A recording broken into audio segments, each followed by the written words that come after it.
শ্রেণী এবং চতুর্থ শ্রেণীর চাকরির জন্য পড়াশোনা করছে তাদের সাথে বেইমানি করা হবে। আমরা আমার ভাতের সাথে প্রান্তিক জনপদের সাথে বেইমানি করতে পারি না।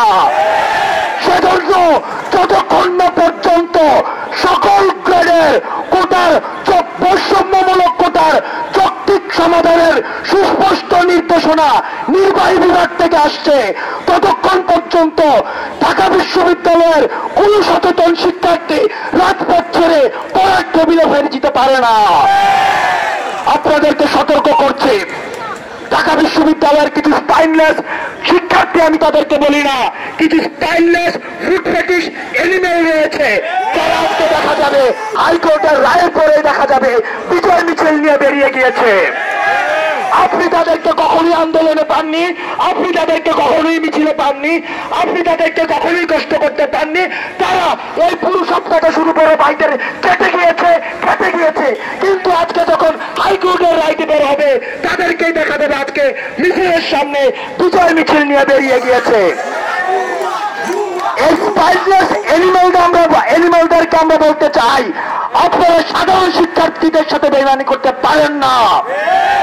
বাংলার ইতিহাস সুস্পষ্ট, দিবালুকের মতো শক্ত। সাধারণ শিক্ষার্থীদের এগেনস্টে গিয়ে কেউ বাংলাদেশে সাস্টেইন করতে পারে নাই।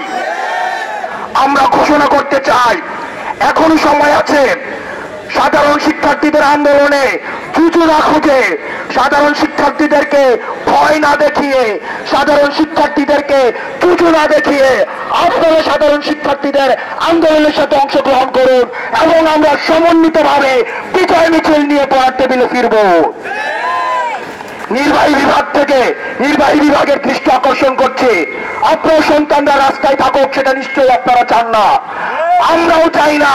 কিন্তু আপনাদের কাছ থেকে যতক্ষণ না পর্যন্ত সুস্পষ্ট কোন নির্দেশনা আসছে কমিশন গঠন বিষয়ে, ততক্ষণ পর্যন্ত হাইকোর্টের যে কোনো রায়কে আমরা স্বাগত জানাই, কিন্তু হাইকোর্টের রায়কে আমরা এই আন্দোলনের সাথে আমরা প্রাসঙ্গিক মনে করছি না, বরং আমরা নির্বাহী বিভাগের সুস্পষ্ট ঘোষণার জন্য আমরা অপেক্ষা করছি। ও action to action, action to action, action to action. মেয়েরা একটা ব্যানার নিয়ে সামনে দাঁড়ায় যাও, সবাই, সব মেয়েরা সামনে থাকবে, পিছনে ছেলেরা থাকবে ক্রম অনুযায়ী।